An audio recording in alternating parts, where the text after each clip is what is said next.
Now, BBC One continues to follow this afternoon's events live as the Princess Royal accompanies the Queen's coffin on its journey to London.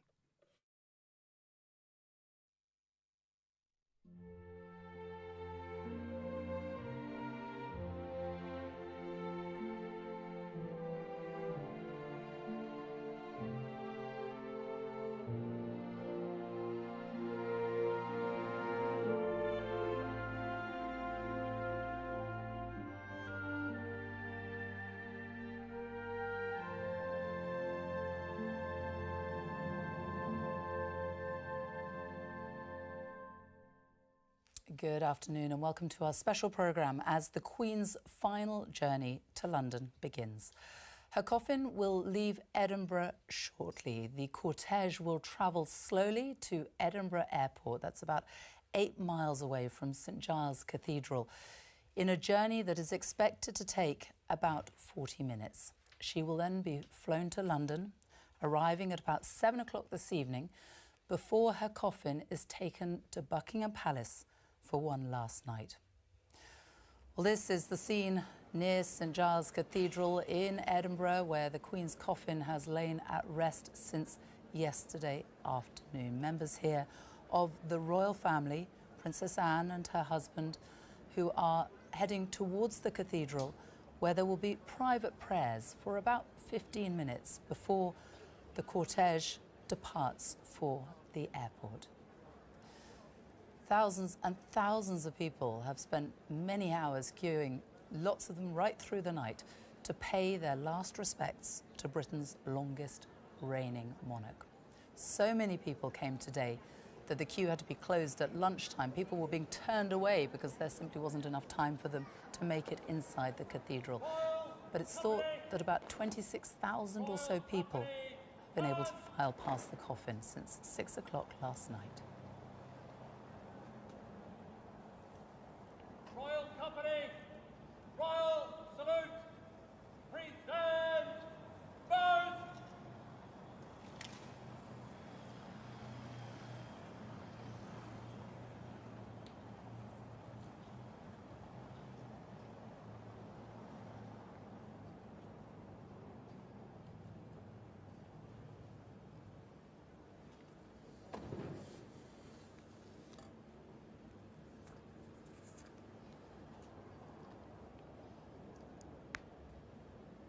Princess Anne, the Princess Royal, who is accompanying her mother on this last stage of her journey. The Princess Royal, who has been by her mother's side since she passed away at Balmoral on Thursday afternoon. And she made that 6-hour journey from Balmoral to Edinburgh, following behind as part of the cortege. And she will fly to London to RAF Northolt later on this afternoon.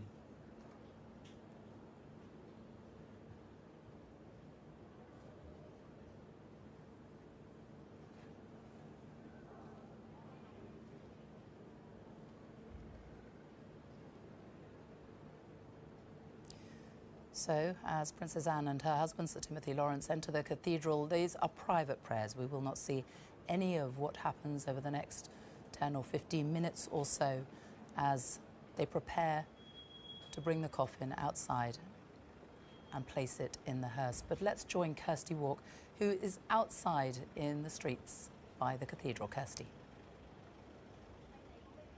Sophie, the vigil, yes, has ended at St Giles Cathedral. And as you said, more than 26,000 people have quietly filed past the Queen's coffin in the beautiful tranquil space where she's been at rest since yesterday afternoon. They came in their tens, they came with their children, they came with older people, and each person had their own moment of reflection. The coffin had processed from her official Scottish residence, the Palace of Holyrood House, followed by her 4 children on foot. Now, the Princess Royal is going into St Giles for a short prayer service before she accompanies her mother as the Queen leaves Scotland for the last time.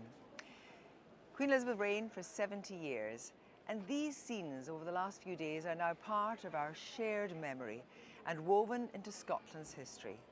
Crowds are still gathered 5 and 6 deep on the Royal Mile.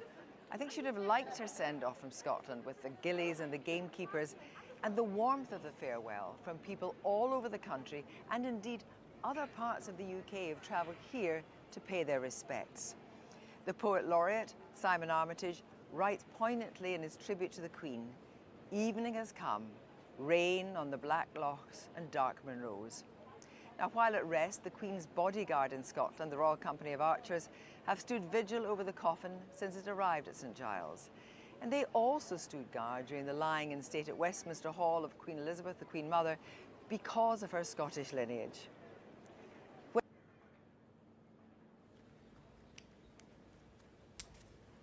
Well, while we watch these pictures, let's talk to two of my guests who are here with me this afternoon. The Reverend Scott Rennie, a Church of Scotland minister, and Robert Harbin from the Daily Mail is the author of a new biography of the Queen. Good afternoon to both of you. Your reflections over the past 24 hours, what have you made of it? I've felt heartened by the farewell that the Queen has had from the people of Scotland. I have to say I'm not in the least bit surprised about the number of crowds. Obviously there will be many more who are disappointed in not being able to see her lie in state at the High Kirk of Edinburgh, St Giles, but I'm not surprised at the warmth of farewell. For those of us who have known the Queen as part of public life in Scotland, it comes as no surprise to me. Over the last 24 hours, I've heard many people say she visited Scotland. I have to say, as someone from Aberdeenshire, Aberdeen, the northeast of Scotland, I've never thought about Her late Majesty the Queen, or indeed our new King, as visitors. They are very much, they belong to us, they're part of our family. I mean, obviously one's respectful to them, they're a royal family, but I've never thought of them as visitors, always part of our community, and that's why I think she's receiving the send-off that, frankly, she more than deserves. It's very poignant, isn't it, that she has been able to spend this extra time with the people of Scotland. Yes, and who knows if that's what she would have wanted. I will never know, perhaps, but certainly Balmoral and Aberdeenshire was a place that very much, I think, meant and felt like home to her. Certainly those of us from that part of the world, we feel very fortunate to have had her, not just as a monarch, but as one of us, if you like, in a different kind of way, but nevertheless part of our community. And personally, I think there's something fitting that she finished her days at Balmoral, because I imagine it's a place where, away from the glare of public attention, she could very much be herself, with her family being themselves. And that's, I think, what all of us would have wanted for her in her last days. And Robert Hubman, we've seen some very touching moments over the past 24 hours. You were at the service yesterday, weren't you? I was. I mean, I've been in Scotland since the weekend. I've been incredibly touched by the reaction there. And the Minister says we don't know if it's what she would have wanted. I think it's exactly what she would have wanted. It's the most wonderful send-off. And of course, she's the first British monarch who's ever passed away in Scotland. So these are unprecedented scenes. This has never happened before. No monarch's ever had this sort of tribute. And to see the coffin coming through the glens, through the big cities, to see that reaction in Edinburgh yesterday, to be in the cathedral, I mean, Scotland has set a very high benchmark for what is to come. And also the vigil by her children was quite a moment, wasn't it? 10 minutes, they all stood there, 4 of them at each corner of the coffin. Very difficult for them as well, though. The very private grief played out so publicly. Yeah, I mean, I think that for all of them, that the intensity of that moment, and of course we'll see the same at Westminster Hall. We're expecting to see them stand vigil there. This charming tradition that goes back to George V. And that, I mean, that was an incredibly poignant moment last night. I thought it was wonderful that the public continued to file through with no idea. I mean, when you queued up to get your wristband to go in there last night, you had no idea what time you were going to get in, what you were going to see, and they're sort of coming through, and suddenly there is the King. There's the King and his siblings, and deep in thought. And I thought it was very powerful. Monarchs bow to no one, and there's a monarch bowing because there is, the greatest monarch of our lifetimes. And you could see how moved people were as they walked past the coffin last night. And Kirsty Walk has been there the whole time. She has been talking to people who have travelled far and wide to be there to show their respects. Let's go back to Kirsty as we wait for the Queen's coffin to be brought out of St Giles Cathedral. First of all, Sophie, I talked to people when they came out because they had no idea that when they went in they were going to have, as it were, the royal family standing guard with their backs to the Queen's coffin. And they said that it was a moment in their lives that will be very special to them. And it was a moment of contemplation and it was a moment of unity. And they'd come from all over. I think a lot of people came to Scotland hoping that they would be able to file past and see the Queen here, thinking that actually the crowds would be so great. So a lot of people from Northumberland, Yorkshire, places like that, they made their journey to Edinburgh. And when the Queen actually departs St Giles, the royal banner of the Royal Arms of Scotland will remain draped on the Queen's coffin, while the crown of Scotland, the oldest crown jewels in the United Kingdom, used in the coronation of Mary Queen of Scots in 1543, they'll be returned to the Crown Room at Edinburgh Castle. And the cortege, when it leaves, will go up past Edinburgh Castle, down towards Queensferry to Edinburgh Airport, and then she's going to travel by air in an RAF flight to Northolt and thence to Buckingham Palace. But I think one of the most interesting things about this is that a very sad and solemn occasion in one way, but people have been so engaged in seeing things like the Company of Archers, the formal bodyguard of the monarch in Scotland. You saw outside St Giles waiting for the Princess Royal to come, Richard, Duke of Buccleuch in Queensberry. He is the Captain General of the Company of Archers, and they were standing in West Parliament Square. And it was lovely because it was the first time for a little while we'd heard the pipes. The pipes came down from Edinburgh Castle, and it reminded us that when Queen Victoria was in residence at Balmoral, she liked to have the pipes every morning at 9 o'clock for 15 minutes. And I don't know if it's true every morning, but apparently the Queen liked to do the same. She liked to have the pipes to greet her, to greet the day. And of course, the way that Balmoral sits, it sits in this beautiful area, and you can imagine the pipes echoing round. And I think people here have really appreciated understanding more about Scotland's history throughout what is, after all, a very sad time. There, Kirsty, that we They're can very see. quiet, very respectful at the moment. Wonderful shots, Kirsty, of the crowds that we People can standing, see. Yes. Yes.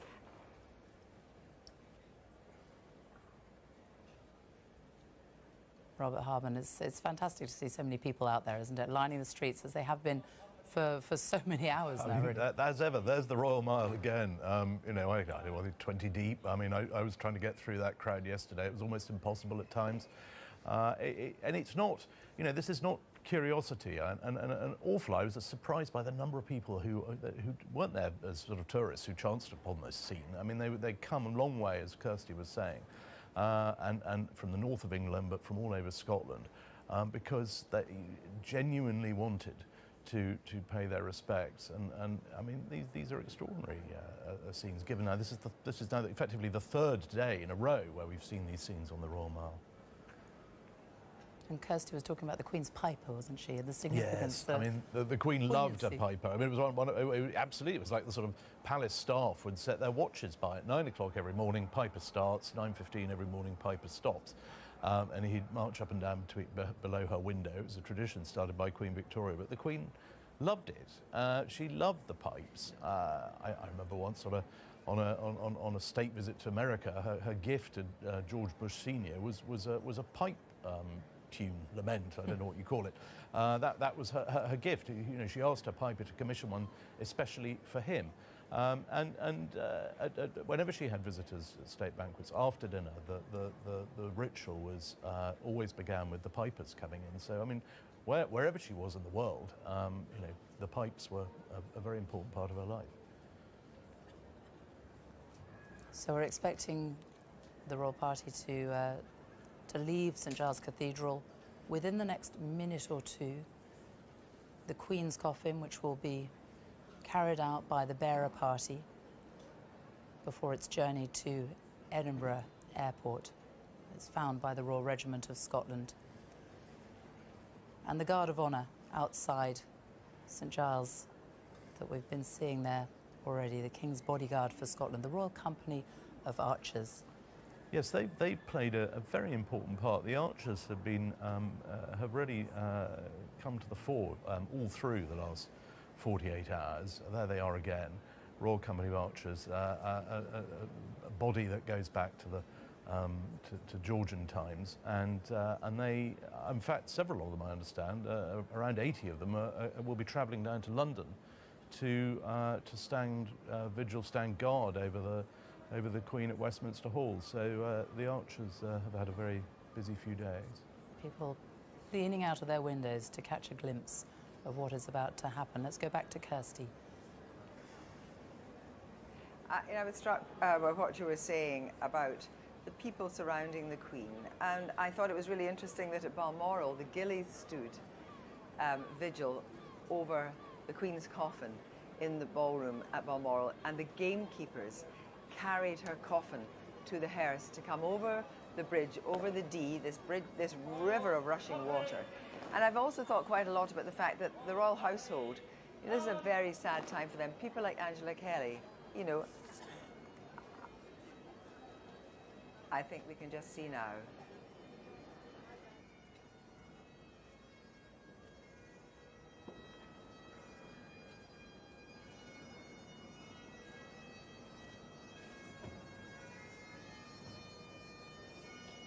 And so the doors at St Giles Cathedral have opened.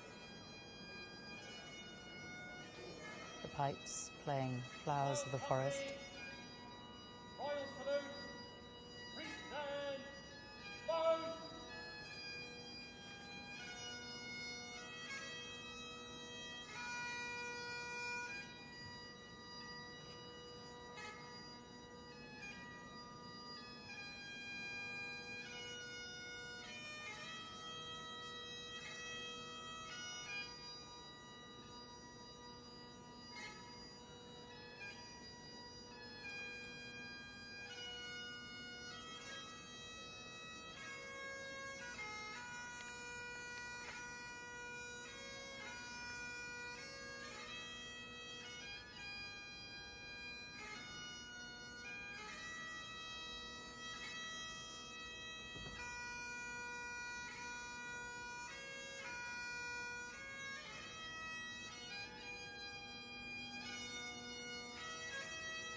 And so the Queen's cortege leaves to a round of applause.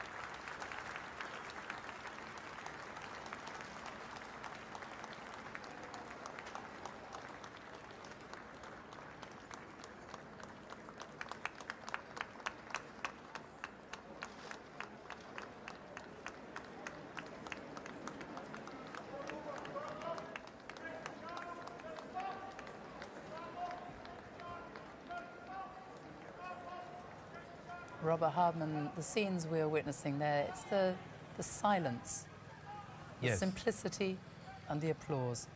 Some applaud, most are nod their heads and pay their respects in silence. I mean, there's no hard and fast rule.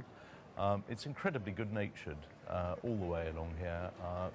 People are just feel very lucky, very privileged that they can see this. I mean, this is something that's never happened since the Union of the Crowns in 1603. You know, monarchs have always been commemorated in England, but these events have, I think, really underpinned. I mean, we've been saying for days, you know, how much the Queen loves Scotland. It goes without saying she did, and what's beyond doubt is how much Scotland loved the Queen. And Reverend Scott Rennie, we also know how important the Queen's faith was to her. You heard her speak about her faith and how it helped her at a time of grief shortly after she lost her mother. Yes, I remember her coming to the General Assembly of the Church of Scotland not long after she had lost both her mother and indeed her sister, and being struck by the emotion in her voice when she addressed the General Assembly about that loss and about how her faith sustained her. One doesn't often see that emotion, but it came through. And I think there's something about the Highlands. And the Highlands is a place where one feels close to God, or where spirituality comes to the fore. It's what we would say in Scotland, a thin place, where the bareness, the ruggedness, the reality of nature and the nature of life and death is laid bare. And somehow I can imagine that it was a place where she could rest, be herself, and where that space for thoughtfulness and faith would come to the fore. But there's little question that this astonishing woman, this wonderful Queen that we have had, her whole life, her whole attitude to her calling, really, has been underpinned by that sense of duty and service that comes from her own understanding of her faith and what it means to be a monarch. And that has shone through every day of her life, and I think what is quite a remarkable way.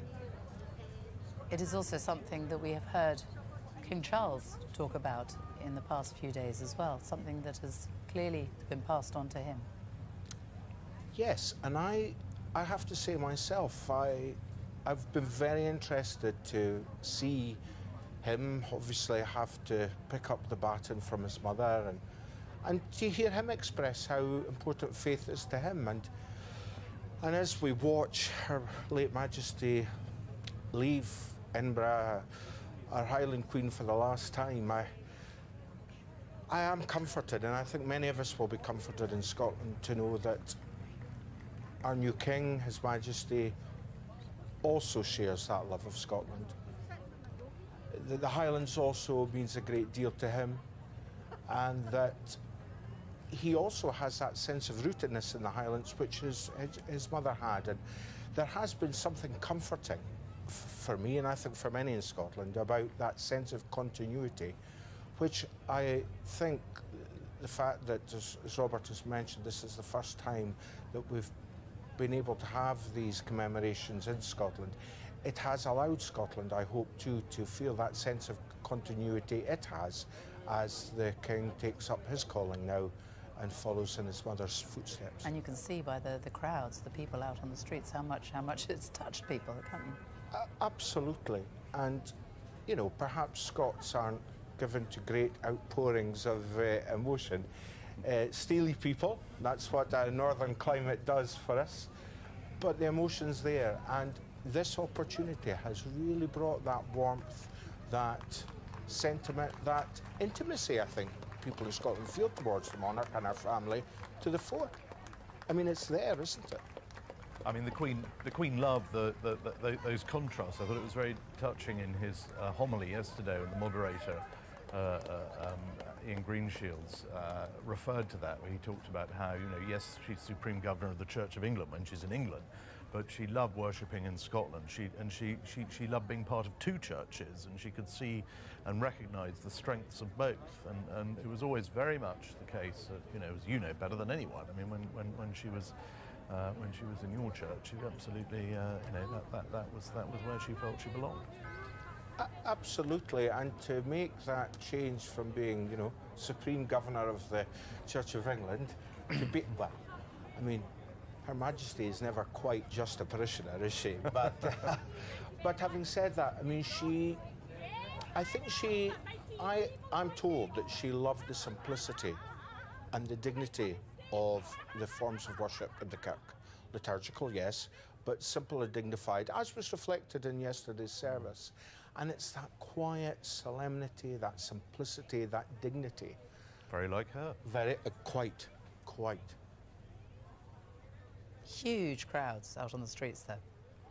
It's interesting seeing the State Bentley there following behind with the Princess Royal, and the Queen was always very keen on a tradition that when the State Bentley crossed the border from England into Scotland, the chauffeur would stop and unscrew George and the Dragon, which normally sits on the front of it, and put in the Scottish Lion. There was a sort of switchover of bonnet regalia.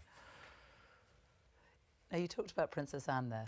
Let's talk about her, because she has literally she's been by her mother's side, hasn't she, since she passed away? I mean, she was there. I think she was there before her mother died. She was undertaking engagements in Scotland last week, as she loves to do at this time of year, and so she was staying at Balmoral, and she was, you know, every evening she'd have dinner with the Queen, and it was the Princess Royal who had the task of ringing her siblings and saying, you know, last Thursday, like, you really do need to get up here.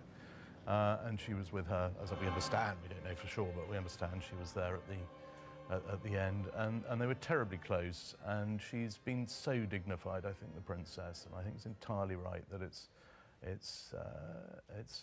the Princess who it takes her on her final journey. She of course, it was the Princess who travelled with her across right the way from Balmoral to Edinburgh, more than 6 hours, over 175 miles on Sunday. And I think she has felt this as deeply as anybody, and is I think, just, you know, doing her mother proud. And it was very striking seeing her last night at the children's vigil, as it was called, the King's Vigil, because that it was the first time in history a woman had ever stood guard at a monarch's coffin. The last time it happened, we had the Prince's Vigil, which was the Queen Mother, but it was the three. It was Andrew, Edward and Charles and Lord Linley. Princess Anne. It was the grandsons, exactly, in 2002, and in 1936 with George V, it was his sons who stood there.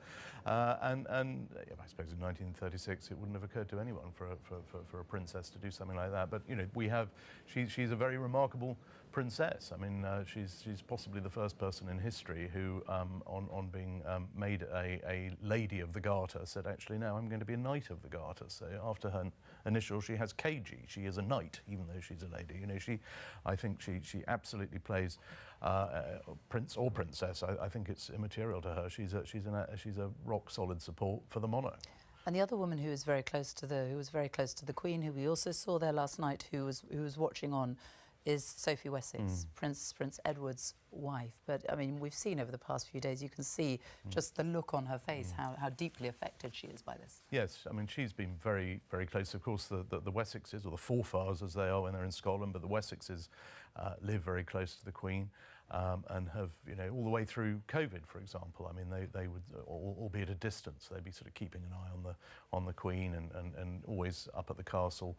You know, it's a very close relationship there. And yes, Sophie Wessex, as we've seen, time and again, has been very moved. So, in fact, of course, as the Queen Consort, I think, you know, this is for everybody, not just for the children, but for everybody who knew her and knew, you know, they were so grateful for the way that she would welcome them into the family. She knew how hard it was to marry into this institution and the sort of, you know, the sacrifices involved, if you like, and she was always going out of her way to make all her daughters-in-law, granddaughters-in-law, you know, whoever it was, to help them with this process. And they were always incredibly grateful for that, and you know, now more so than ever, I think. And a lot of that time that they spent was together at Balmoral. That was their family time, wasn't it? Very much so. And in Balmoral and in the Royal Deeside, in, you know, whether it's walking on Loch Mick or, you know, scrabbling up Loch Nagar, they would be given that peace and time to be themselves, to be a family. And I mean, it wouldn't be uncommon for people to be out for a picnic in the summer and to see our late Queen or other members of the family, and people would acknowledge them, but always give them that space and time and recognise that, you know, they need that, they are people. And but also have that sense of pride that I suppose our home was also their home, and just as those of us from that part of the world never forget its beauty and its power, so the landscape around them meant that to them too, and that's a common bond, I think, that we share. Well, a lot of words have been written over the past few days since the Queen died, but also poetry too. And in light of the last few days' events, Scotland's national poet, the Maca, Kathleen Jamie, has written a really touching tribute to the Queen. And it's a poem that she based on an area of the Scottish landscape that Her Majesty loved. The countryside around Balmoral, Loch Nagar, the mountain. And it is read by Sally Magnuson.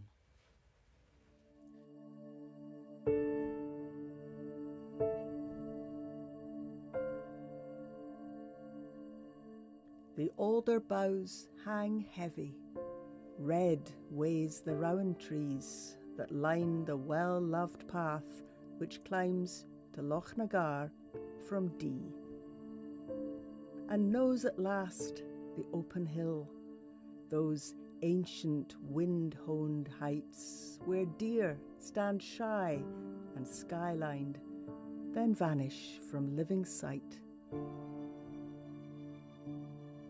where grief is ice and history is distant roiling skies, where weather chases weather across the lands she strived to serve, and served supremely well, till the call came from afar, back to the country kept in her heart, the Dee and Loch Nagar.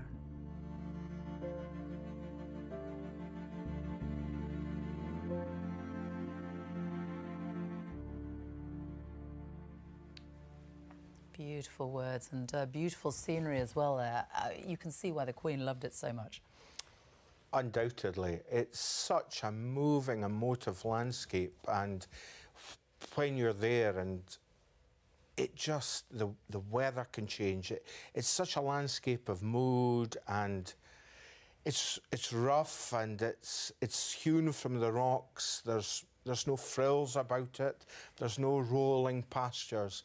But its beauty is its intimacy, and also it reminds you that life is fragile and that we all live in this environment that really we cannot fully tame. You feel very small in those kind of environments, don't you? You do, and yet you feel very at home. And if you walk Loch Mick, as often the royal family do, you can be halfway down the loch and suddenly the rain and the cloud comes over the lip of Loch Nagar, and you wish you'd brought your raincoat, or it can just change. But that's the beauty of the place.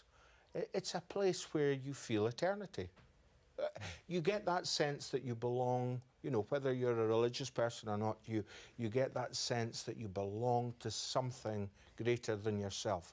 And I wonder in these last few days, as the events have played out both in the streets of Edinburgh and in Scotland, we've been reminded, because of the monarch's passing in Scotland, that this story that belongs to, from James the Sixth, who became James the First of Scotland, this story is also Scotland's story. It's our story as the United Kingdom collectively, and it's brought us back to that sense of continuity we have. I mean, isn't that the joy and the treasure of monarchy, that it draws us back into our story, who we are, what makes us who we are, and that's the landscape, the people, our history together. And it was the privacy of Balmoral and the estate that the royal family, dating all the way back to Queen Victoria, who bought it. Yes, Queen Victoria, I mean, she loved that sense of getting away with it. Lochnagar, we heard there in that wonderful poem. I mean, she climbed Lochnagar not long after they built Balmoral, and she was always... she'd often be out on the estate. If her prime ministers came up, they'd have to go and find her in some bothy where she'd decided to go and write her journals. Certainly, I mean, every visitor up there would always be struck by that informality, wouldn't they? I mean, prime ministers famously would be asked up for a weekend every September, and were always slightly taken aback on the first visit because they'd go for this barbecue with the royal family, and Prince Philip really would cook the barbecue, and the Queen really would do the washing up. and if they tried to help, they got very short shrift. On Mrs. Thatcher's first visit, she was desperately, just couldn't tolerate sitting there being waited on hand and foot by the monarch and then watching the monarch doing the washing up. And in her thank you letter, she very sweetly included a pair of washing up gloves to the Queen. But you know, it just underpinned that sense of otherness about it. And they loved wandering around and not being recognised, or sometimes being recognised. And then occasionally had these wonderful stories like the day when the Queen was out walking and her close protection officer, Dick Griffin, was with her. And they met a couple of American tourists, one of whom said, you know, have you met the Queen? To which the Queen replied, well, I haven't, but he has. I mean, you know, they love those sort of stories. They were happening all the time. I mean, that was one of my favourite stories. He told that beautifully, didn't he, around the time of the Queen's Jubilee? You've got to repeat him telling but he does it much I know better he than did I it beautifully, but it was he stood there and she took a photograph for the American tourist. Yes. Of him, because he'd met the Queen, Yes. him and the American tourist, and she never revealed that she was actually the But she did enjoy the thought of what would happen when they got home and were showing their friends. And look, we met this nice lady and she took a photo. You wonder if they ever found out. While we talk, let's just look at the images that we're now seeing of the cortege, which is making its way out of Edinburgh and heading towards Edinburgh Airport. Look at the people. All of them out there, they've just come out to catch sight of the coffin before it leaves Edinburgh, before it leaves Scotland for the last time.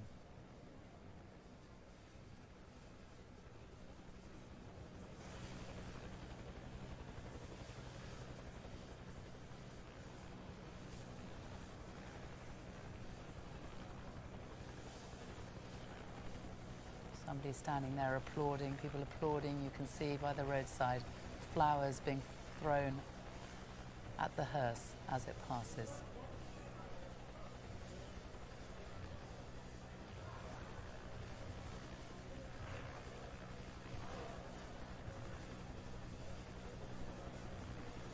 It has been very poignant, Robert. I'm going to show some images in a moment, but what we have seen over the past few days of the people, particularly on that journey from Balmoral to Edinburgh, the 6-hour journey, the people coming out onto the street, the simple, quiet tributes that they've been paying. That's right. And when you think that they've had very little notice about this. I mean, on Sunday, the people only knew the route less than a day before. I mean, this particular route, it's been known about. It hasn't been particularly publicised. It's amazing how word travels. I noticed in Edinburgh, everyone was sort of saying, oh, well, I'm popping up to the castle because, you know, X is happening or Y is happening. And people just have really, you know, embraced the last few days. They as has been said, they want to be part of it. They know its history, but it's not just a case of wanting to say they were there. It really does come from a deep, profound respect and indeed love for the Queen. Well, let's just have a look actually at some of the images that we saw over the last few days. The Scottish farmers who lined up their tractors. That was in Aberdeenshire. That was the first leg of the Queen's journey from Balmoral on Sunday, and dozens of them lined up there. You can see them along the road, some with their front loaders raised in salute to the Queen. Really touching tribute, spotted from the air by the helicopter following the cortege. And then this, really moving tributes like this. 32 horses and riders who were lined up in a field by the M19 near Glenfarg, and it was organised by a woman called Emma Cheap. It was her father's farm. I spoke to her this morning. She said she'd grown up with horses. She loves horses, and she planned to do that on her own. She wanted to pay tribute to them, and then she invited her friend who took the photographs and the neighbours, the pony club, and as they passed by, as the cortege passed by, Princess Anne looked up and waved at them. She spotted them, and Emma said it was just the fields went quiet. It was like the horses knew they didn't move. It was a real goosebump moment for people as they passed. Well, I think that there were so many of those little moments. People have given such thought to it. I mean, just looking at the tractors there, must be the cleanest collection of tractors. They'd all been given a good scrub the day before, and it was lovely. I mean, someone just had that idea. It wasn't you know, didn't make a big thing of it. They all had their own connections with the Queen and still do with the royal family. It was amazing how we went from that very much as a rural links, and suddenly we were in the suburbs of Aberdeen, and the crowd sort of started building, and it had a different sort of feel, and then went down through the countryside to Dundee and beyond. And you know, that's a part of Scotland that the Queen had very, very strong links with, because that's where her mother was raised. I mean, I think we often overlook the fact that, you know, thanks to Glamis, thanks to Elizabeth Bowes Lyon, the royal family are the most Scottish royal family we've really had since the Act of Union. I think the Queen was descended twice in two different lines from Robert the Bruce. So, you know, as you made the point, Minister made the point very well early on. I mean, there was no question of her visiting. I mean, she's absolutely, you know, Scottish as they come. Absolutely, and just part of, you know, one of us, part of, I mean, obviously not one of us in the sense that she's the Queen and she was different, but just integrated, part of community life. And I have to say that, I mean, for me, it's fitting that the Princess Royal has been with her. She too is a very large part of Scottish public life, whether it's, you know, at the rugby at Murrayfield or, you know, she's part of Scottish public life, but also so is our new king. He is as embedded in the life of Royal Deeside in Aberdeenshire and the Highlands as his late mother. And I really, that's one of the things I think that's really come across in the coverage. And I too, like Robert, it's been wonderful to see people do little things, little simple things that they can do from their own life, if they're a tractor driver or a farmer or a horsewoman or man, just to do that little thing that says thank you, that acknowledges this woman and the monarch she's been, and says thank you. It did strike me in the talk to the crowds in Edinburgh yesterday. I'd say to people, you know, did you ever see the Queen? And almost everyone at some point said, well, I didn't meet her, but I saw her do this, or I remember when she did that, or she came to my school, or other members of the family. I mean, it's extraordinary, the reach of the royal family into every strand of Scottish life, and not just, you know, those who happen to live in Edinburgh, but right across Scotland. I think I haven't done a sort of study of royal engagements, but I wouldn't be surprised if there was a sort of, you know, disproportionate amount of time spent in Scotland. And you only got to look at what the Prince of Wales, as was now the King, did, or Duke of Rothesay when he's in Scotland, did with rescuing Dumfries House, for example, and has transformed the whole area around it. I mean, the local town has been completely overhauled thanks to him. And back in Ballater, both he and our late Queen took an active interest in the town's recuperation from those terrible floods, and not just an interest, but actually helped rebuild things, helped make things happen, and it's that active participation in community life that I imagine people in other parts of the United Kingdom probably aren't aware of, because they're not there. But no, it's been very revealing, I think. And people sometimes talk about the separation between the monarch and the person of the Queen, but I've increasingly been thinking, how does one separate the two? Because the nature of monarchy is that person is the monarch. They embody the institution, but they also bring themselves to it. And it's been quite clear from our new king's speech on Friday what he will bring. And really, I thought his address to the nation was pitch perfect, and it showed us all what he is going to bring to that institution and to that role. I thought it was very touching, the gesture from Princess Anne when her mother's coffin was taken into St Giles Cathedral. You talk about separating the person from the monarch, but Princess Anne and the deep curtsy that she performed as her mother was carried into the cathedral. And also at the Palace of Holyrood House. I mean, there is this, you know, she on the one hand, this is a daughter mourning a mother, but very conscious that she's also you know, mourning the Queen of Scots. And you mentioned, I mean, the Princess Royal, as we've heard, I mean, she her love of Scotland goes without saying. Particularly her love of the Scottish Rugby Football Union, of which she's a very devoted patron president, is well known. But you know, she loves spending time up there. Her idea, I was lucky enough to interview her for her 70th birthday. I mean, her idea of a holiday is sailing around the Western Isles of Scotland in a sort of howling gale. And ditto the Queen. I mean, when I was writing my book, I tried to find examples of, you know, where did the Queen really like to go on holiday? Well, obviously Balmoral. But it's extraordinary that in her 96 years, she almost never went on holiday anywhere else. You could count the number of foreign holidays that the Queen had that weren't in Scotland almost on one hand. I mean, that given any opportunity, that's where she would rather be. Well, you spoke earlier about the people who had met her occasionally. We're going to hear now from somebody who actually was lucky enough to have performed for Her Majesty the Queen, the violinist Nicola Benedetti.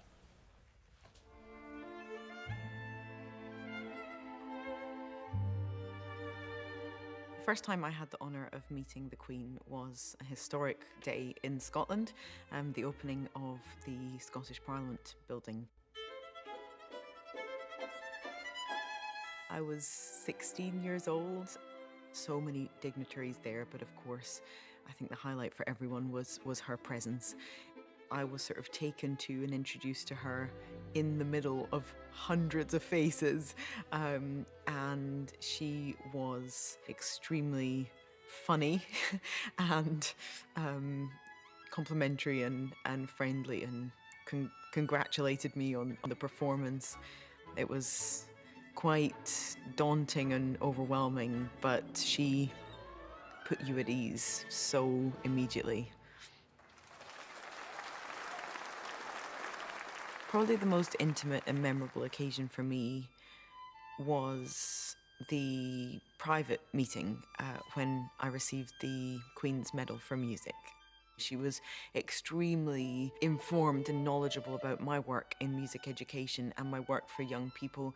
We were also talking generally about the challenges that the young generation face today. She was also sharing with me particular personal experiences that she's had and seen over the years. She said that she used to look out into a sea of actual faces looking at her, and now she looks out into a sea of screens trying to capture photos, and how much that has impacted and changed the experience that she had in meeting the public.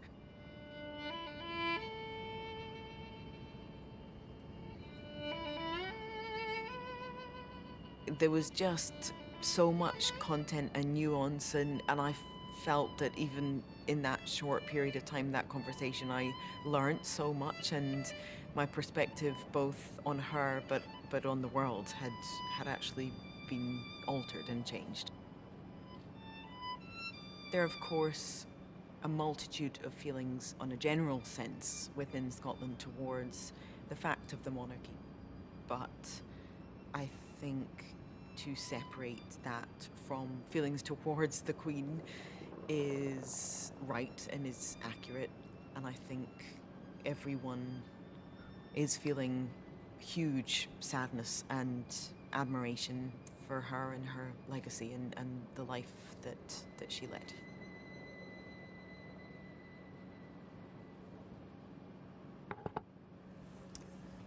Nicola Benedetti with her reflections there. And joining Robert and me in the studio now is the Olympic gold medalist and proud Scot, Dame Catherine Granger, also the Chancellor of Glasgow University, which meant that you were invited yesterday to the service at St Giles Cathedral. And as we watch these pictures of the Queen's coffin moving towards Edinburgh Airport, it's only a few miles, but it is moving quite slowly. It should be there soon. Just reflect for us on the past 24 hours. Yeah, well, as you said, because I'm the Chancellor of the University of Glasgow, my original plan yesterday had been it's the start of Freshers' Week for the new university year. So it was obviously a different week planned for a lot of university students and people connected to universities, but that's why I was going to be up in Glasgow anyway. And then I got a call on Saturday if to represent the university if I'd attend the service for memorial yesterday at St Giles Cathedral. So it, as everyone would say, incredible honour to be asked, massive privilege, but it was really sobering. It was quite a sombre effect, although it's an incredible life to celebrate, and we have talked so much about the Queen and all that she has done, especially in Scotland.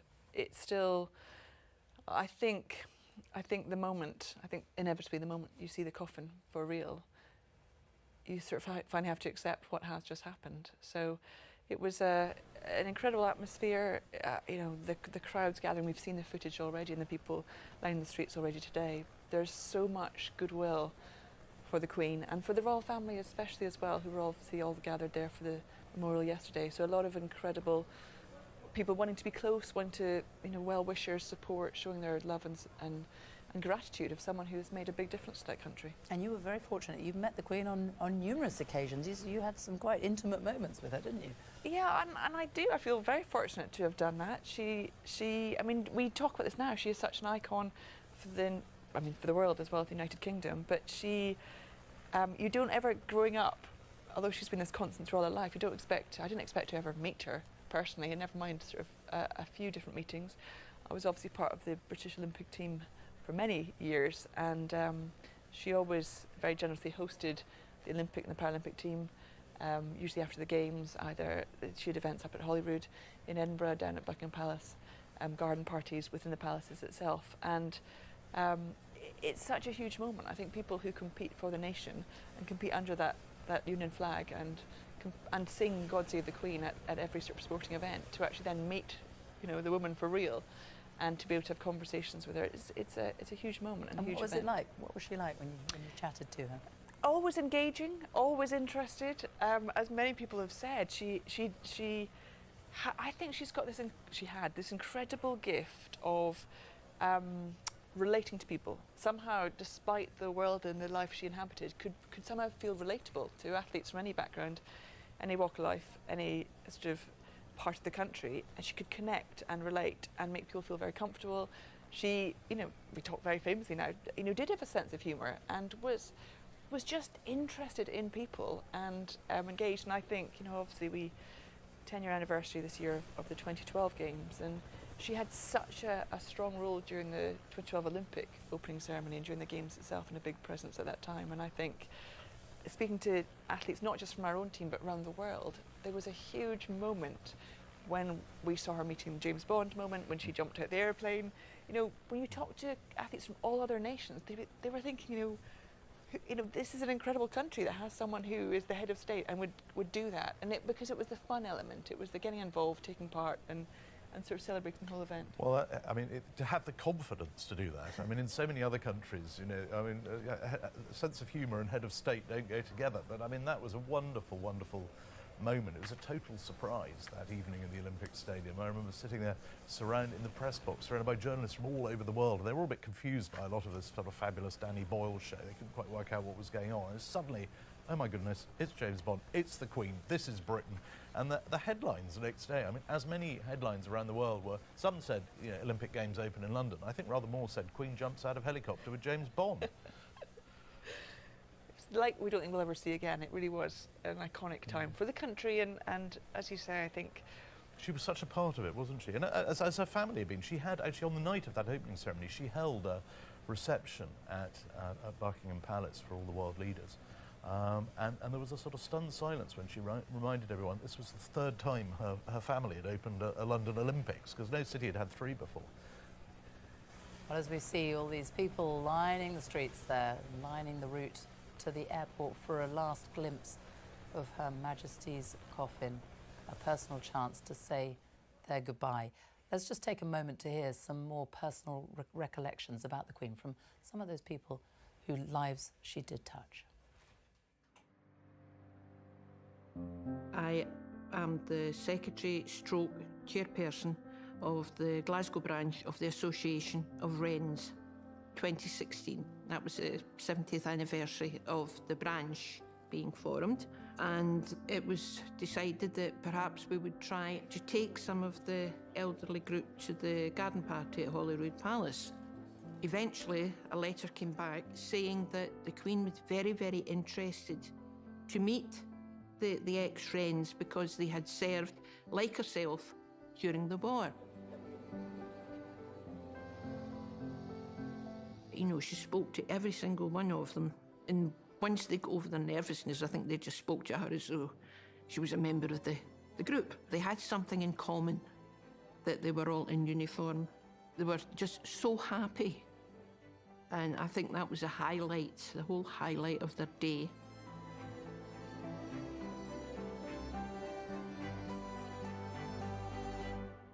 My MB was given to me for raising money and looking after women and children. It was one Saturday. In the morning, a letter came through, and when I opened it, I was screaming. I said to my daughter-in-law, I said, look at it. And then she said, Mommy, you got MB, you got MB. Then my husband took it. Oh, they were so happy. So I went, and when we entered, I saw Prince Charles standing, and the Queen said, standing beside him. And the Queen said, oh, you're from Kenya. How you like about living here? I said, it's great because my family is here and people are very nice in Scotland. So she just says, yes, Scotland is beautiful. It was a beautiful moment that time, beautiful moment to see them so close, not even a foot, you know, so close. I felt very proud to be associated and to even meet her for a second, for 2 minutes, 5 minutes during my life. I think particularly of the Queen arriving with Prince Philip at the opening of the Glasgow 2014 Commonwealth Games. And Scotland remains very proud of Glasgow 2014. And now, ladies and gentlemen, please welcome the head of the Commonwealth, Her Majesty the Queen, accompanied by his... I think having the opening ceremony in Celtic Park looked like a cauldron, and that you just felt the whole thing go. And yes, that was something else. It really, really was. It was raucous. I mean, she was cheered like a rock star. I can remember looking up to the screen and this beaming smile coming from Her Majesty that here she was at the opening of her Commonwealth Games in the very friendly city of Glasgow, and people were there every second of the way.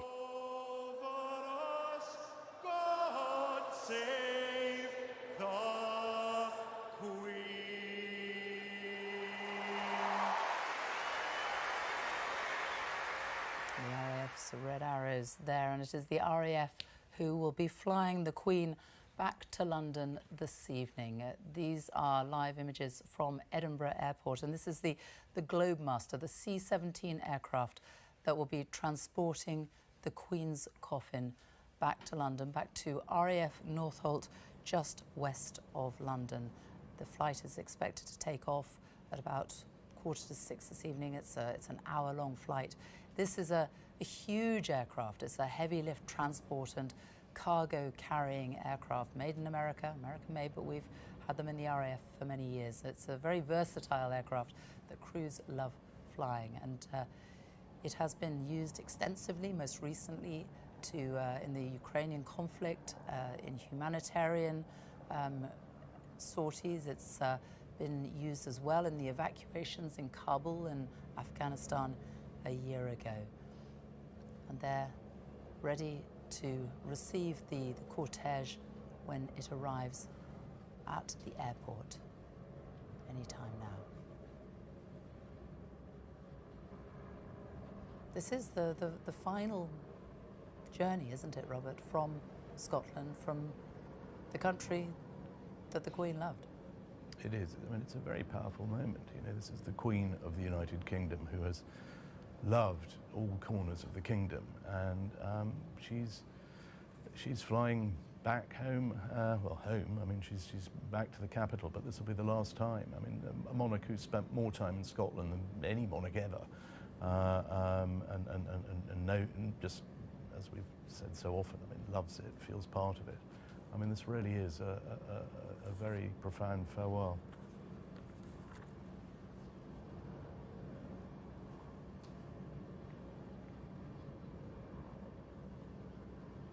And so it makes its way towards the airport. It's only an hour-long flight to London. Tell us what is going to be happening, Robert, when it arrives in London later this evening. Yes, I mean it's important to remember this is the sort of the RAF taking central stage, and this, I suppose, this is their farewell to someone to whom they were incredibly attached. She was incredibly attached to them.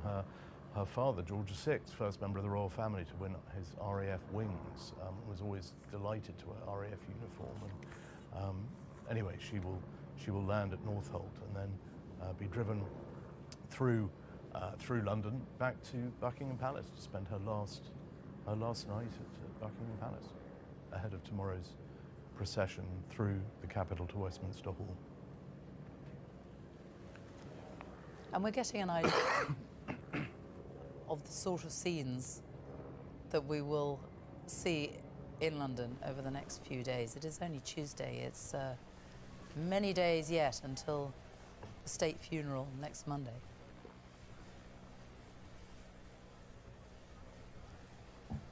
I think certainly the scenes in Scotland have shown just how, well, certainly been very impressive, will have been noted by people all over the United Kingdom, and certainly London will want to match the grandeur and the dignity.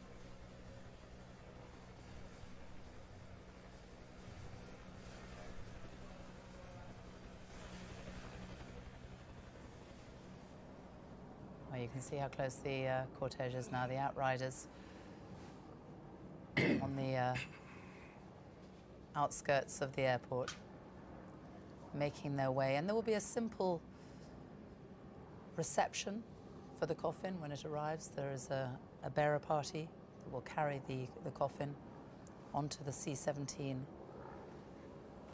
and also a guard of honour founded by the RAF.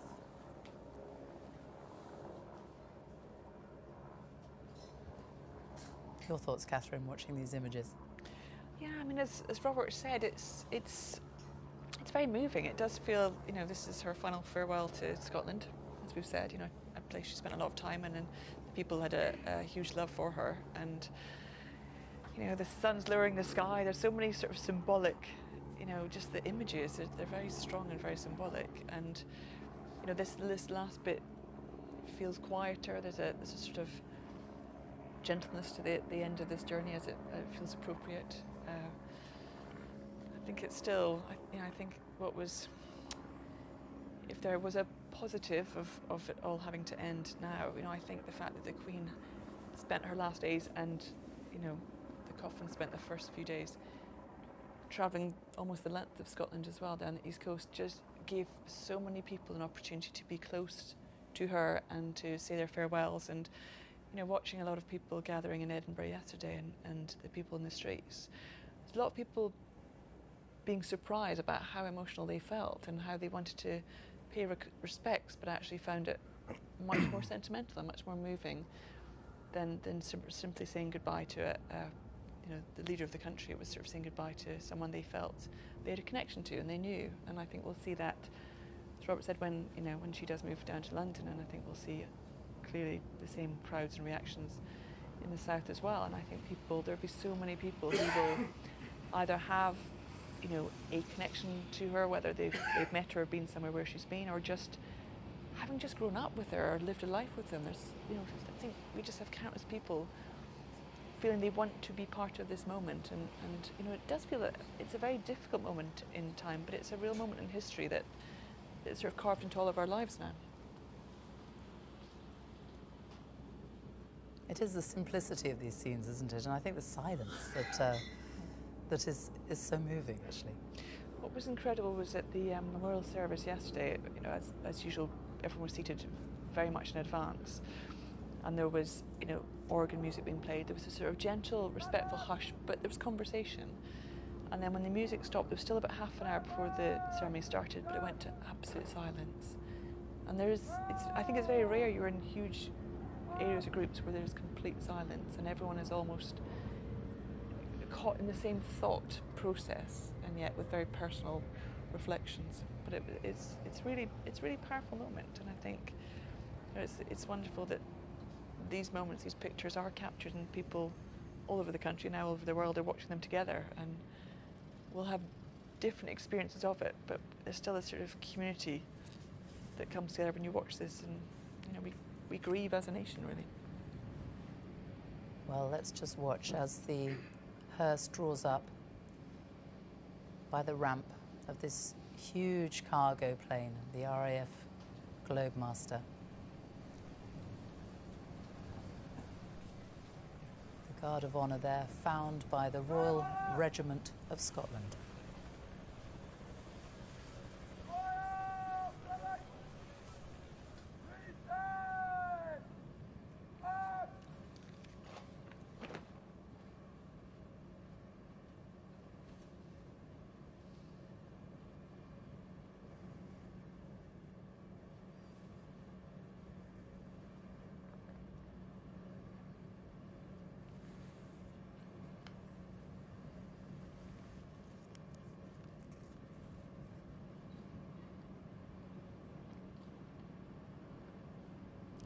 Princess Royal there and her husband, Sir Timothy Lawrence, who, as we have said, have travelled the entire way from Balmoral and will continue on to Buckingham Palace, accompanying her mother's coffin every step of her final journey.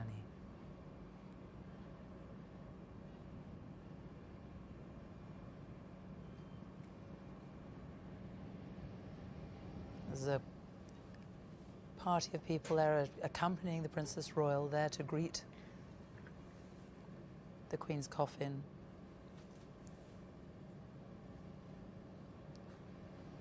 The Royal Air Force Queen's Colour Squadron.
Scotland's 3 military chiefs in attendance at the airport, as is the First Minister, Nicola Sturgeon.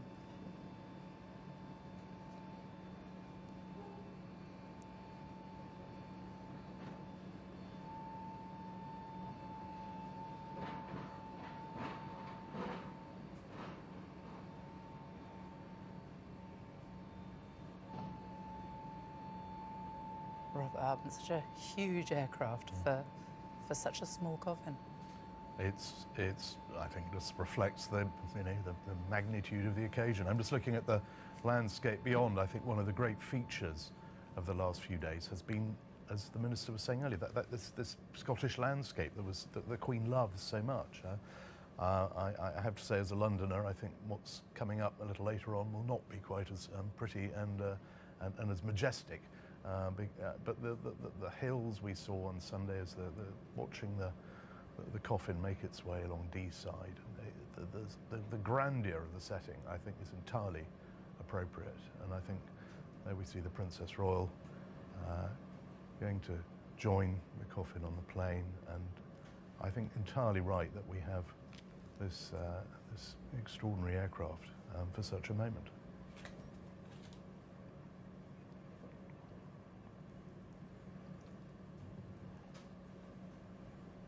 The Lord Chamberlain and the Dean of the Chapel Royal also boarding the aircraft alongside her, the Dean of the Chapel Royal in Scotland. They will accompany the Queen's coffin on its hour-long journey to London.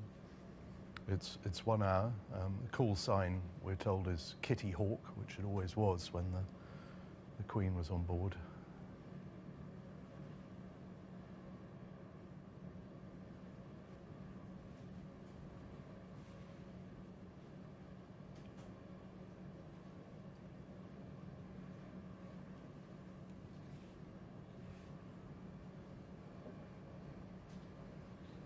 Band there of the Royal Regiment of Scotland watching on.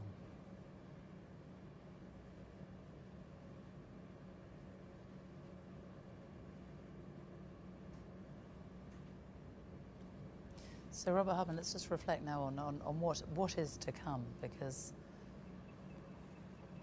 as we say farewell to the Queen in Scotland, we are expecting huge crowds to turn out in London in the days ahead. They're talking about millions of people. I think it will be millions. I think it's going to be the greatest collective act, if you like, the greatest farewell that this nation has possibly ever seen. When you think of the modern modes of transport and communication, it's going to be something like which we haven't seen. This element of it, known as Operation Unicorn, the Scottish part of the proceedings, now comes to a close.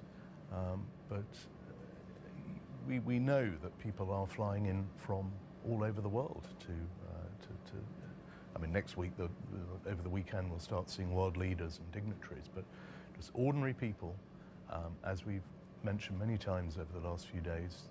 The Queen was Queen of 14 other countries. They've lost their head of state. They're feeling this. They all have possibly slightly different memories of the Queen. Some people in Australia will remember her first visit to Australia in 1954. What an extraordinary moment that was for Australia. She's much loved in Canada, a country she's visited more than any other. And so all these nations, people are coming from there to London right now, over the days ahead. And people from all over the UK will be coming to possibly watch the procession that we're going to see tomorrow through the streets of London as the Queen goes from Buckingham Palace to Westminster Hall. Some will hope to join the queues for the lying in state, which will then continue 24 hours a day for 4 days. And then for the final procession to Westminster Abbey for the funeral, and then down to Windsor on Monday for the committal. And I think we can safely say that every element of all those events is going to draw, as you've said, Sophie, millions of people. And if for people who will remember when the vigil held for the Queen Mother, the scenes passing through Westminster Hall then, I mean, it was quite extraordinary. That was an incredibly stirring moment. I mean, the grandeur of Westminster Hall. I mean, St Giles Cathedral last night was lovely.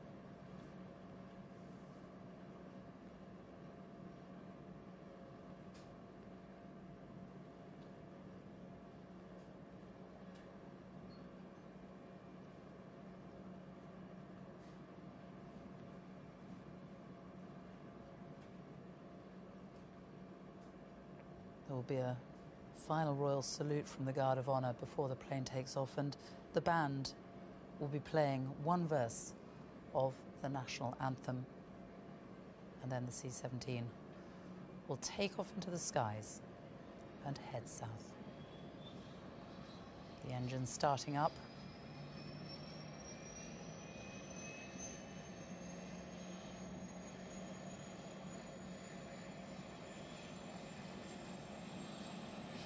It will be quite a sight in the skies heading south, won't it? I think people look up, you will see that plane coming down.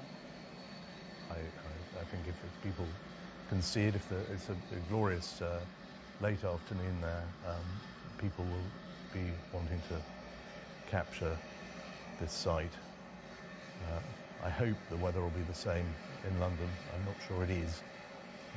But, I mean, what a magnificent setting, what a magnificent way for our longest lived, longest reigning monarch to say final farewell to a part of the country that was as dear to her as anywhere. And Kath Granger, you got a sense of the people who had come out yesterday and today, didn't you? The lengths that they had travelled just to be there. Yeah, I think in all these moments you realise how many people the Queen has reached and touched, and how many people want to have sort of a final connection, a final moment with this sort of incredible figurehead in our history.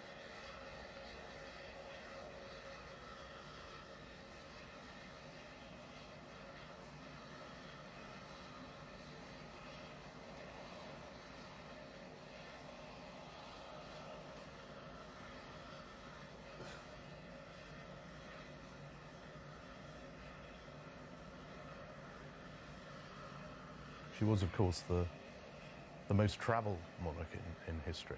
It's extraordinary to think she didn't actually leave British soil until the age of 20. But she went on to visit pretty much everywhere, with one or two exceptions on the planet. And no one's ever really been able to tot up the total number of miles she travelled, but largely due to the invention of the jet engine. She's circumnavigated the globe so many times, usually by air, sometimes in her beloved Britannia. Britannia, of course, is now docked not far from where we're looking at now in the docks at Leith. But flying was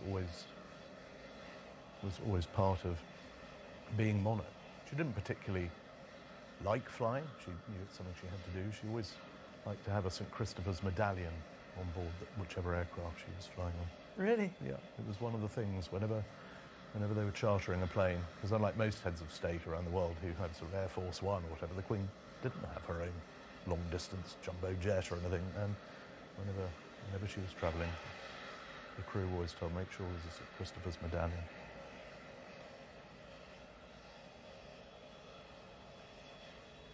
Let's talk of King Charles for a moment as well, because while this is all taking place, he is in Northern Ireland.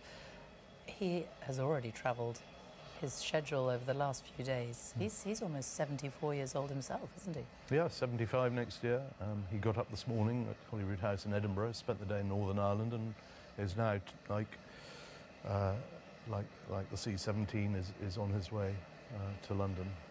Has very consciously wanted to take the new reign around the kingdom to show what monarchy is all about, really. Continuity, stability, unity. There's the Secretary of State of Scotland and the First Minister preparing to bid farewell. The First Minister very wisely holding on to her hat, given the size of the engines there.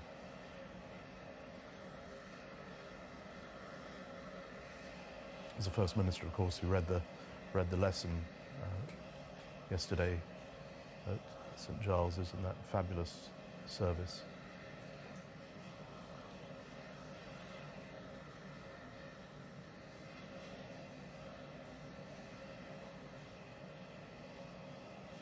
The Lord Lieutenant, City of Edinburgh there, Robert Aldridge.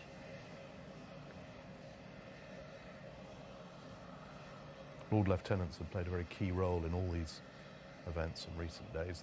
The Queen's representative in all her counties.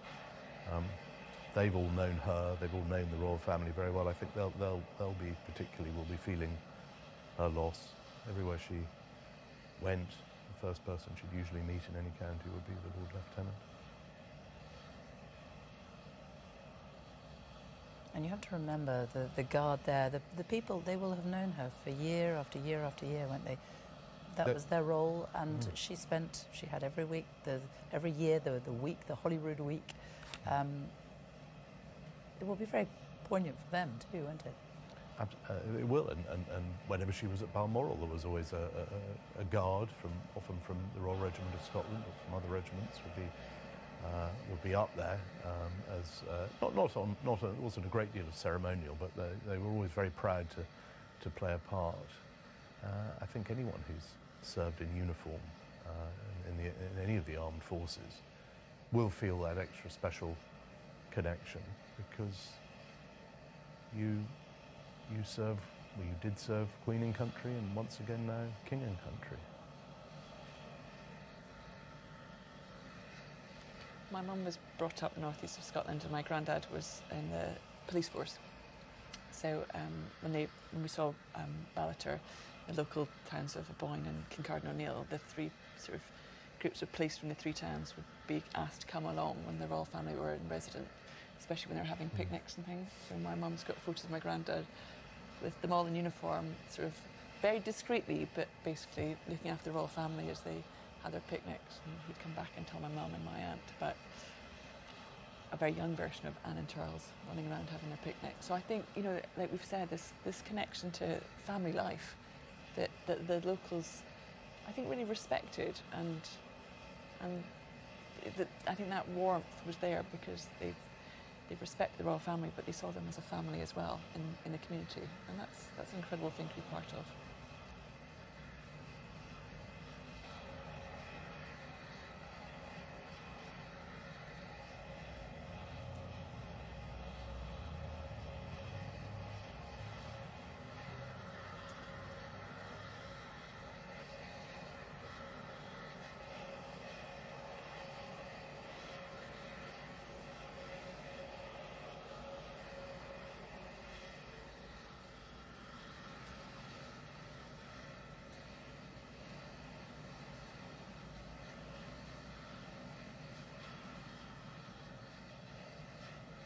Preparations being made on board still on the flight deck before this huge Globemaster can take off. When it lands in London at about 6:30, 7 o'clock this evening, there will be it will be taken, the cortege, another cortege, which will travel from RAF Northolt. That's the oldest RAF base, I think, in the UK. It's home to what used to be called the Queen's Flight, now 32 the Royal Squadron, and the RAF are waiting there in some numbers. There'll be obviously a proper welcome, and then the journey will begin along the A40. I'm afraid it's not as handsome as what we're looking at now, into West London, and then through down Park Lane and through very familiar landmarks back to Buckingham Palace for what will be the Queen's last night in her palace. And that for the family will really be a very special moment, no doubt, because that will be her last night at Buckingham Palace. After that, her coffin will be moved to Westminster Hall, it will lie in state, and then the funeral on Monday. So the last private 24 hours or so that the family will have. Yes, it will be. It is so rather wonderful that the events of the last few days have taken her to so many of her residences from Balmoral to the Palace of Holyrood House. I was talking to some members of the royal household today who were reminiscing just what a lovely atmosphere there is at Holyrood House. It's quite intimate. I mean, it looks very grand. Obviously, it's a palace. It's very historic, but there is a sort of intimacy there, and whenever the royal family are in residence there, everybody loves it, and so from there back to Buckingham Palace, and ultimately to Windsor Castle, which is the seat of the House of Windsor, where her parents lie, where Prince Philip lies. But that's obviously for Monday. Today is a return and a preparation for the great state elements of this period of mourning.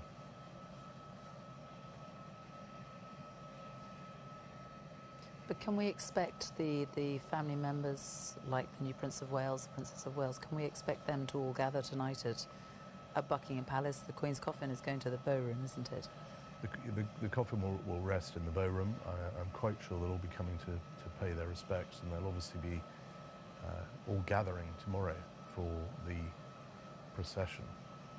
And it's a sort of procession like no other, because normally we think of processions down the Mall and bands playing and a great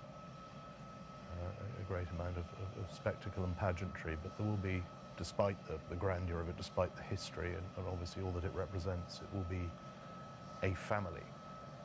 And tomorrow I would expect to see, possibly for the first time, a lot of family members who we haven't seen thus far. I mean, the Queen was extremely close, for example, to her niece and nephew, former Viscount Linley, now Earl of Snowdon, and Lady Sarah Chatto. They were devoted to her. They'd spend a lot of time with her. They will be there. A lot of the people who,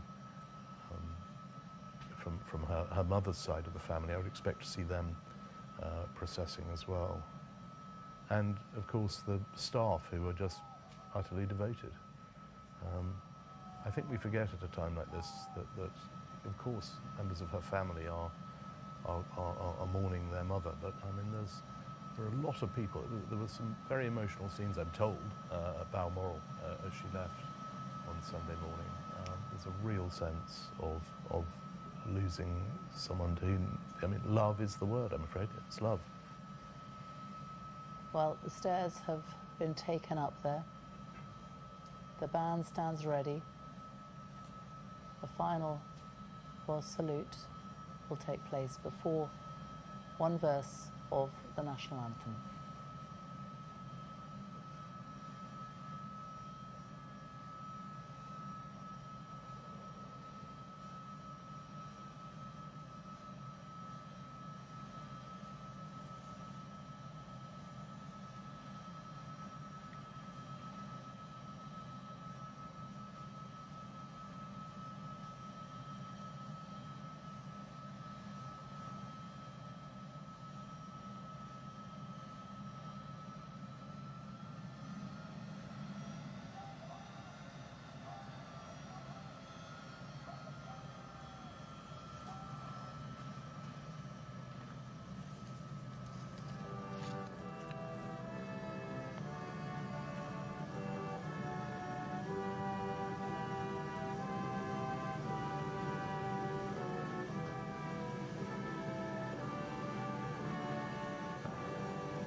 A huge aircraft taxiing very slowly towards the runway. It's an aircraft that's been used in Ukraine. Most recently, it's been used in those evacuations from Afghanistan, from Kabul last year.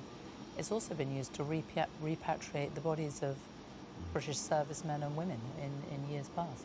It plays a key role. It's a reminder that all the military elements in what we've been seeing, the troops involved, the troops we're going to see in London later on and tomorrow, they all perform frontline roles. These ceremonial elements are something they take very seriously. They're very proud of them, but they're not what they're really there for.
So as the sun goes down over Edinburgh, Britain's longest reigning monarch leaves Scotland for the last time, a country she loved so deeply. The flight will take an hour. We will be back on BBC One as it lands at RAF Northolt, just west of London. Hugh Edwards will be live from Buckingham Palace for Her Majesty's final journey to the capital. But in the meantime, I will leave you with some of these extraordinary images from Her Majesty's departure from Scotland.